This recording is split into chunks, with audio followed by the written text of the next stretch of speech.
তুমি এখন কোথায় দাঁড়িয়ে আছো? ইন্ডিয়া। ইন্ডিয়া দাঁড়িয়ে আছো। তো তুমি ইন্ডিয়া যে গেলায়, তোমার যদি বিএসএফ গুলি করে? বিএসএফ গুলি ক্যাচ দিয়ে ধরা যায়। হ্যাঁ, হাতে ক্যাচ দিয়ে ধরা যায়। বিএসএফ গুলি কিভাবে ধরো তুমি? ক্যাচ দিই। হাতে ক্যাচ দিল মানে আমরা যেভাবে ওই যে মানে ক্রিকেট খেলার বল ক্যাচ ধরি, এভাবে তুমি গুলি বিএসএফ গুলি তুমি ক্যাচ দিয়ে ধরবা? হ্যাঁ। হ্যাঁ, এটা এই সাহস তুমি কই পাইলাই? আইসা হ্যাঁ, বাংরু বাংরু ওর বেটা। হ্যাঁ। ও আচ্ছা, দাঁড়াও। তোমরা এগুলো ভয় পাও না? না। কারণটা কি তা? হ্যাঁ, কারণ কি?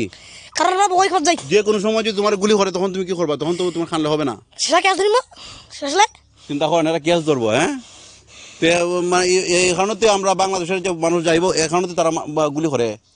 তোমরা বর্ডারে ঢুকো। এটা এই যে তুমি ফিলার দাঁড়িয়ে আছো, এটা কিন্তু বাংলাদেশ ইদারটা। আর তুমি যেখানে দাঁড়িয়ে আছো এটা কোনটা? তুমি এখন বর্তমানে কই দাঁড়িয়ে আছো? ইন্ডিয়া। ইন্ডিয়া দাঁড়িয়ে আছো। আমি বাংলাদেশ নানি। তুমি যে ইন্ডিয়া দাঁড়িয়ে আছো, তুমি বাই চান্স যদি বিএসএফ দেখে তোমার তো গুলি করে মারবো। মরু গেলে ক্যাচ ধরা যায়। না ক্যাচ ধরা যায়, বড় জিনিস না। এই ছেলে, এই তুমি এদিকে আসো। একলা আসো না।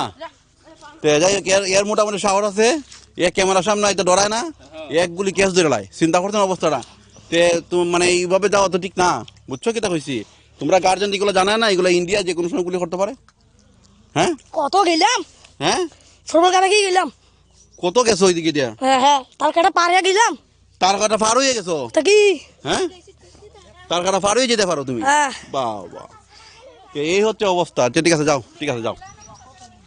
বা এটা হচ্ছে নদী, সম্পূর্ণ নদী। এই যে দেখতেছেন, এই যে ফিলারগুলা, এগুলা কিন্তু নিয়ম হচ্ছে এগুলা মানে দেয়া রাখছে যাতে ওই পাশে না। যেটা কিন্তু তিস্তা নদীটা কিন্তু ভারতের অংশ। তারা ওই যে চাষ করতেছে, দেখতেন সবজি বিভিন্ন চাষ করতেছে, এটা কিন্তু ভারতের মানে ক্ষেত।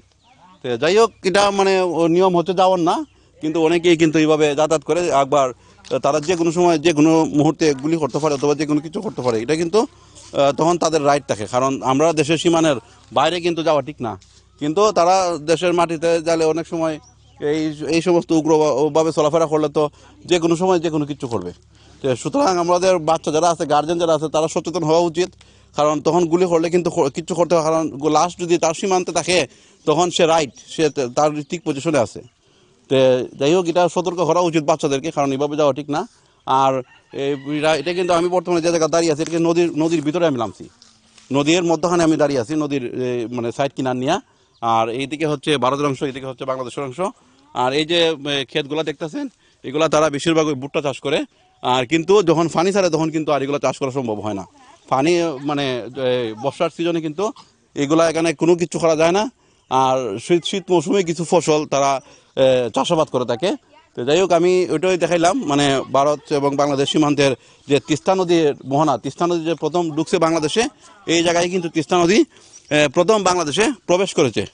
আমি এখান থেকে বিদায় নিলাম। আর কিছু গড়বাড়িও আমি ভাঙ্গাচোরা আছে, কেন তারা এগুলা মানে মেরামত করে না, এটার ইতিহাস আমি তুলে ধরবো, কাহিনিগুলা।